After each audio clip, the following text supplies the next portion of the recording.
అమ్మా గంగమ్మ కృష్ణమ్మకు చెప్పమ్మా కష్టం కలిగించొద్దని యమునకు చెప్పమ్మా సాయమునకు వెనకాడొద్దని గోదారికి కావేరికి ఏటికి సెలయేటికి కురిసేటి జడివానకి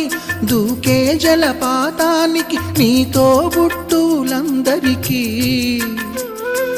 చెప్పమ్మా మా గంగమ్మ జీవనదివిగా ఒక మోక్షనిధివిగా పండ్లు పూలు పసుపుల పారాణి రాణిగా